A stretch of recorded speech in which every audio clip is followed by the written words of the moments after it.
Queridos irmãos, queridas irmãs, então esse vídeo é de número 431, Diálogo com as Sombras, Hermínio Corrêa Miranda, Teoria e Prática da Doutrinação. Então, dando sequência,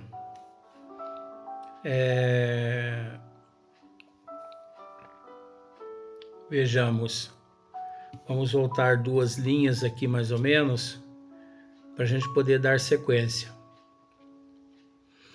Pode dar-se muito bem que ele se fira acidentalmente, caindo sobre um instrumento, por exemplo, ou morrendo numa intervenção cirúrgica, em princípios destinada a preservar-lhe a vida e, portanto, sem nenhuma intenção de cortar o fio que mantém unidos corpo físico e perispírito. Eu sei que esse assunto é um assunto que precisa ser assim melhor esmiuçado. Está incorporado o cabelo? Não, né? Não está incorporado, não. Ele precisa ser melhor esmiuçado para que as pessoas entendam melhor, né? Mas toma muito mais tempo. Por isso nós fizemos assim um apanhado nos comentários dos vídeos anteriores com relação ao assunto. É lógico que o que nós tratamos ali perante a análise do público, do telespectador, é lógico que muitos telespectadores não admitem, não aceitam o que ali nós transmitimos. Mas é preciso entender que a evolução ela se dá através da desigualdade. Então é necessário o pró e o contra. Eu, de forma alguma, me sinto ofendido, magoado, se alguém fizer algum comentário depreciativo. De forma alguma. É o direito democrático de todo mundo, né? De forma que nada me afeta.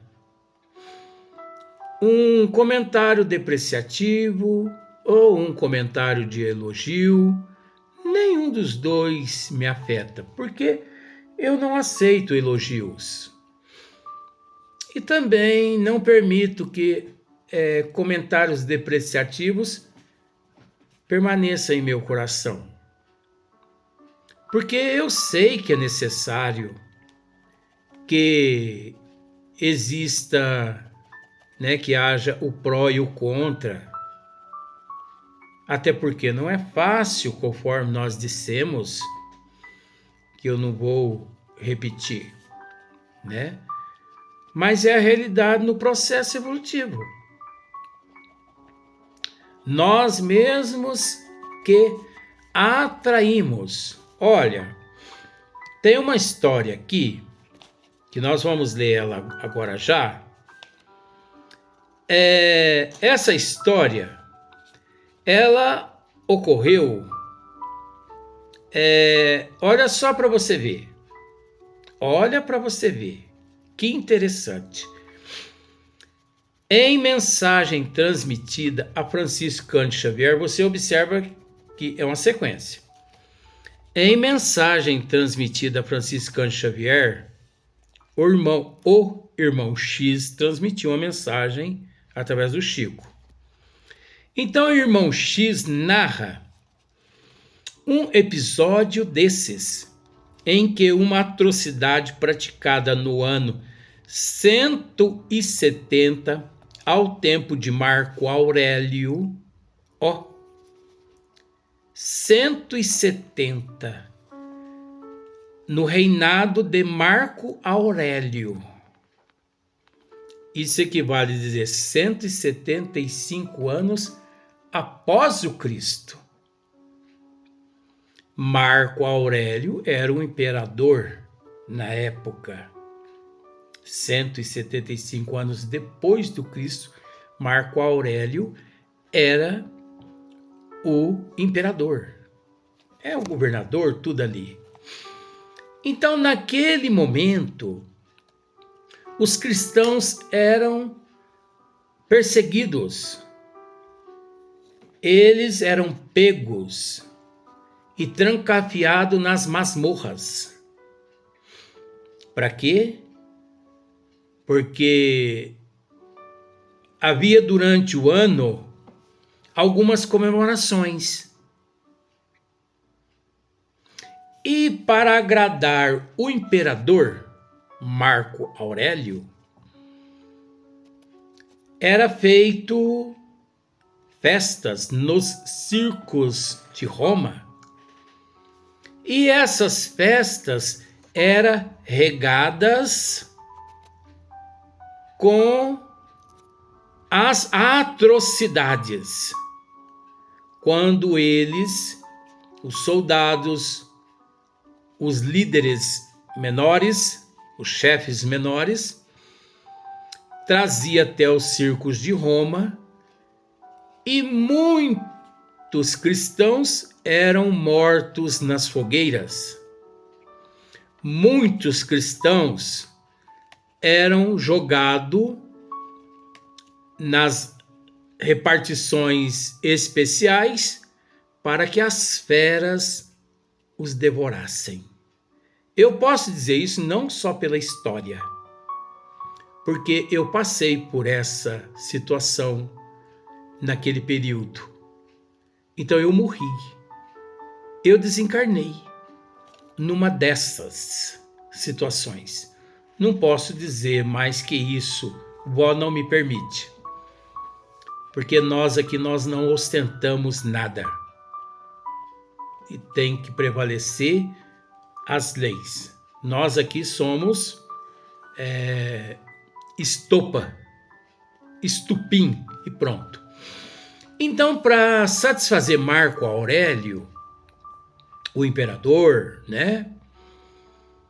Eles botavam os cristãos nas fogueiras, outros nas repartições para que as feras os devorassem.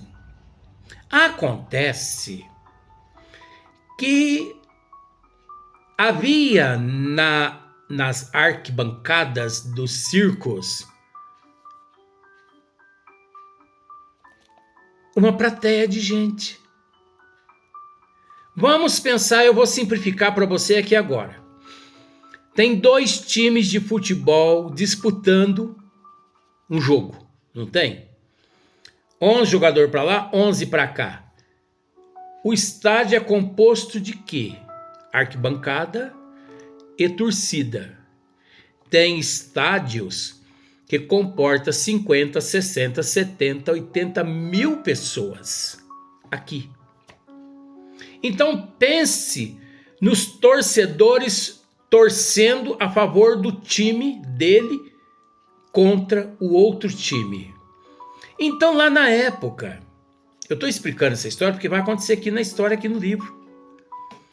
Lá na época, toda vez que eles jogavam um cristão nas repartições para que as feras devorassem, a arquibancada, todas as pessoas aplaudiam. Isso, joga mais, joga mais, joga mais.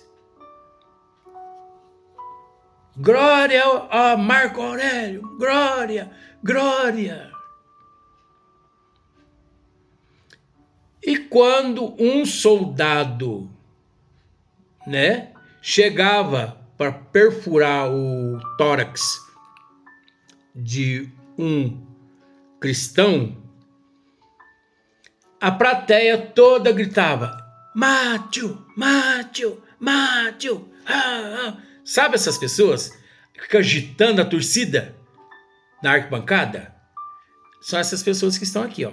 Vamos prestar atenção só para você ver, ó.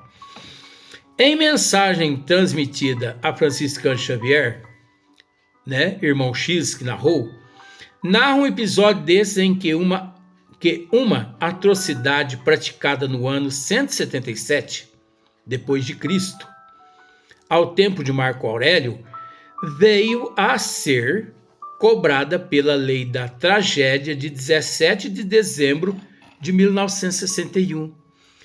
Eu não me lembro dessa história porque eu nasci em 69. Então quem nasceu em 69 está hoje com 55 anos, como no meu caso. Mas eu me lembro no plano espiritual onde eu me encontrava.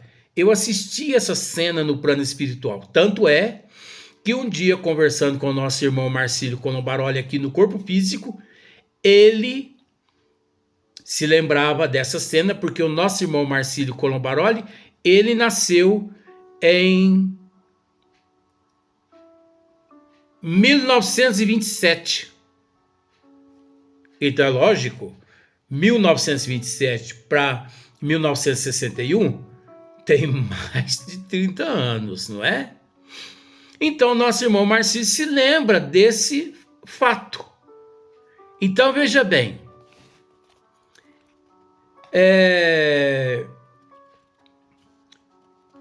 a 17 de dezembro de 1961, na cidade fluminense de Niterói. As simetrias são perfeitas. Não faltou um só elemento nessa cobrança coletiva e despersonalizada. Aqueles que ajudaram a promover o dantesco episódio de Lyon, há quase 18 séculos, reuniram-se no circo de Niterói. As mesmas corridas, o mesmo atropelo, a mesma passagem estreita por onde alguns escaparam ao inferno. Eu vou tentar explicar para você agora. Sabe aquela torcida? Vai, mais um, joga mais um cristão na fogueira. Vai. 18 séculos depois que eles, preparados no plano espiritual, é lógico que eles reencarnaram várias vezes, mas eles se fortaleceram, porque Deus, vamos usar esse termo, Deus não quer a morte do pecador, e sim que ele se arrependa e viva. Deus não lança no covil de lobo ovelhas para serem devoradas. O trabalhador estando pronto, o trabalho aparece. E quando esses seres endividados em Roma se viram preparados, pediram para nascer. E ao nascer se reencontraram em 1961, num circo, na cidade fluminense do Rio de Janeiro, Niterói. Um circo desses, circo, né? Que tem lá o palhaço, que tem lá os leões. E quando estava todo mundo dentro desse circo, teve um curto-circuito lá, que ninguém sabe como que aconteceu aquele curto-circuito. Pois bem, vindo a falecer mais de 100 pessoas de uma vez, atropeladas, pessoas passando por cima da outra, matando a outra, sufocada, as portas estreitas, os animais dentro desse circo dispararam e queriam sair por onde esses animais passavam, e atropelando, amassando, matando todo mundo. Então, não só a mensagem de irmão X, através de Chico Xavier, mas foram depois até o Chico Xavier para saber dele. Por que que aquilo ocorreu? E ele, é lógico que não mudou a mensagem de irmão X, Mas ele disse que nosso Senhor Jesus Cristo havia permitido que aquela galera da época incentivadora se fortalecesse com o passar dos séculos e se reunisse em determinadas regiões do mundo, pois eles se reuniram, uma parte dela se reuniu aqui, uma parte dela, daquela galera, se reuniu aqui na cidade fluminense do Rio de Janeiro, que chama-se Niterói. Mais de 100 e tantas, quase 150 pessoas ali morreram. Tá bom. Por que que eles ali se reuniram? Porque eles se viram preparados para o resgate daquela dívida de 2000 anos atrás. Só o fato de ter aplaudido a morte dos cristãos. Uma parte de centenas ou até milhares de outras, porque na época milhares de pessoas atuavam nas arquibancadas dos circos de Roma para poder incentivar. Uma parte que eu já fiquei sabendo são aqueles nossos irmãos do World Trade Center, as Torres Gêmeas. Também foram em Roma aqueles que participaram de vários eventos onde eles aplaudiam os cristãos sendo devorados pelas labaredas e também pelos animais. Então você observa que não existe premeditação, porque eles aplaudiam os animais matando os cristãos, eles vão ter que morrer também da mesma forma. Não é assim. Então você observa aqueles que desencarnaram nas Torres Gêmeas do World Trade Center nos Estados Unidos. Mais de 3.700 pessoas, se não me falha a memória, desencarnaram.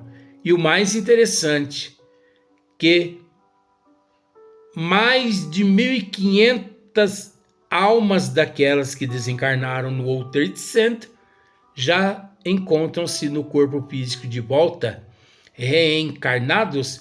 Inclusive nós sabemos de muitas histórias de crianças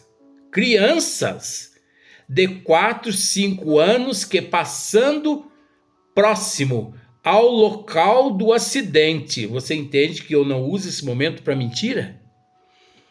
Crianças com 4, 5 anos passando próximo ao local onde havia ali, onde existia ali as Torres Gêmeas. Mamãe, que meu filho? Papai, que meu filho? Eu morri aqui. Você morreu aqui? Como assim? Eu era do corpo de bombeiro.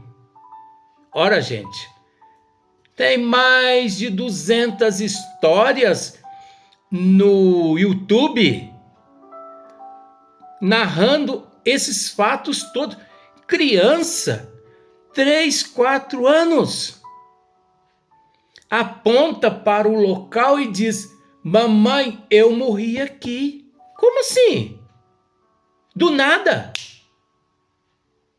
Eu morri aqui. Como assim? Eu era um bombeiro.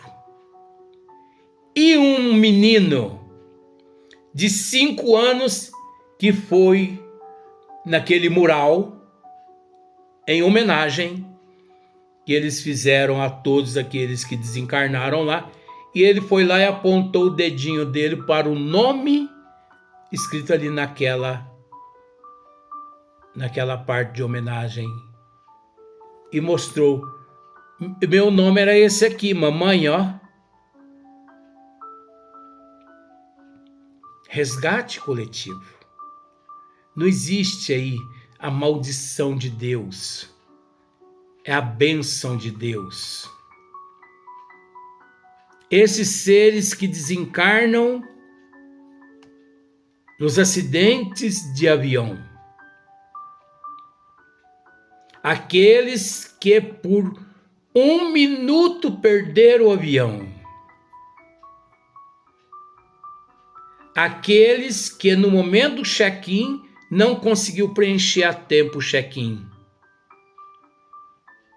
Agora existe aquelas barbaridades, né? Barbaridades.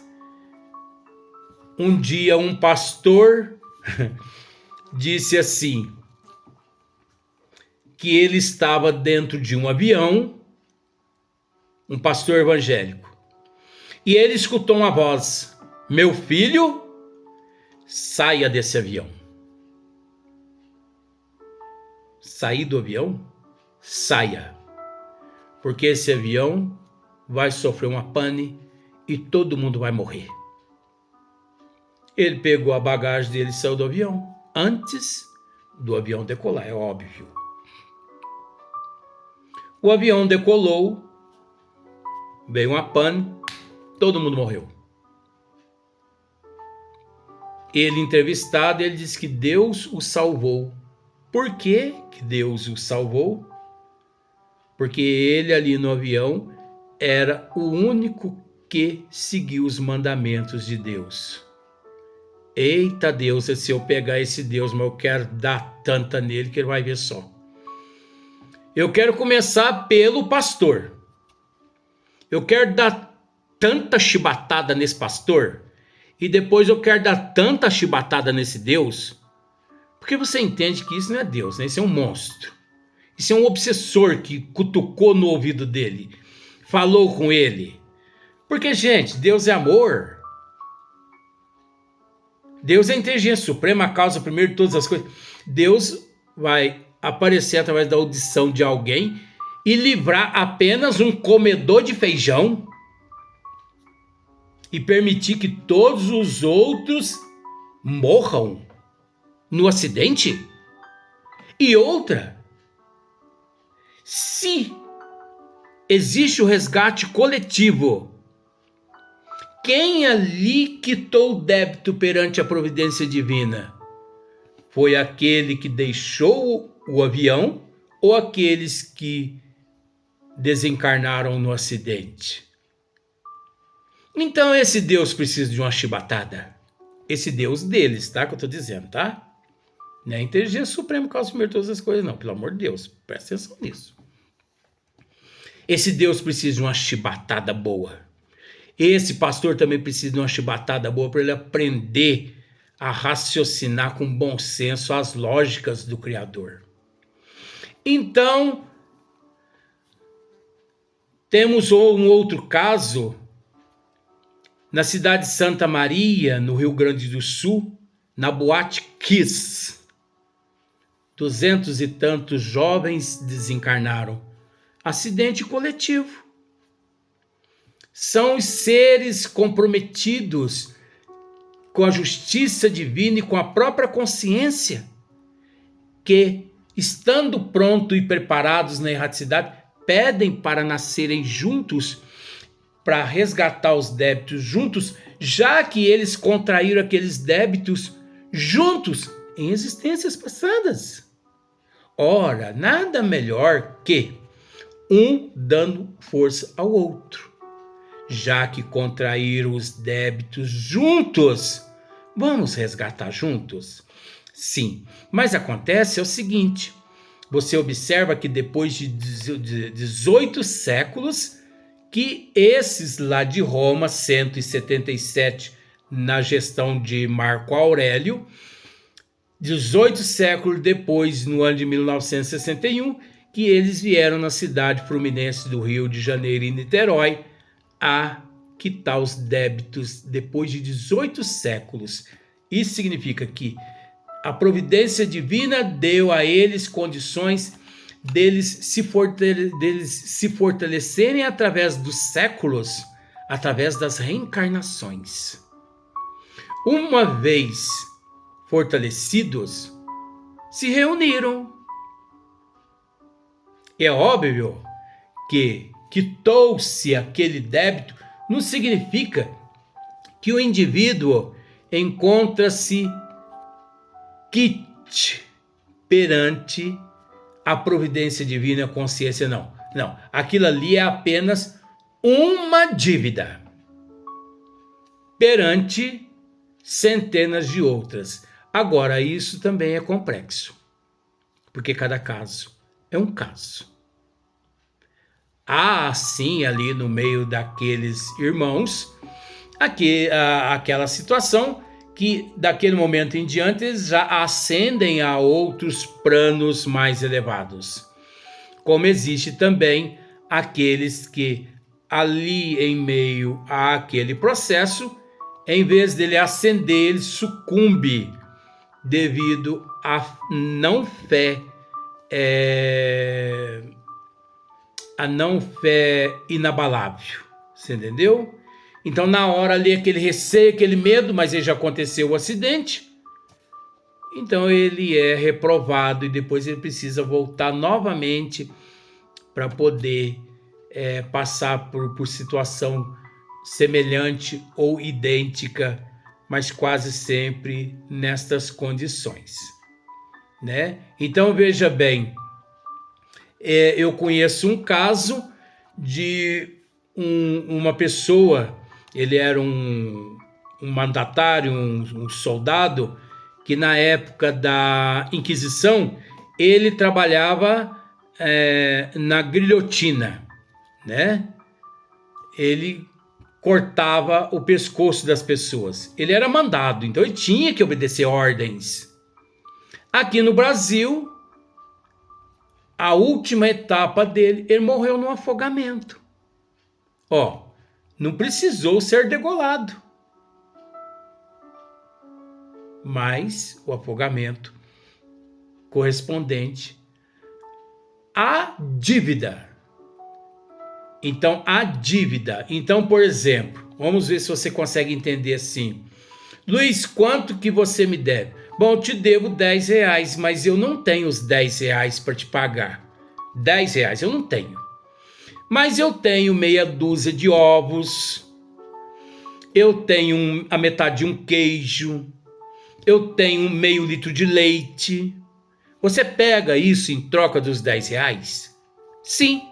Você entendeu como é que eu quis dizer? Eu usei a psicologia aqui.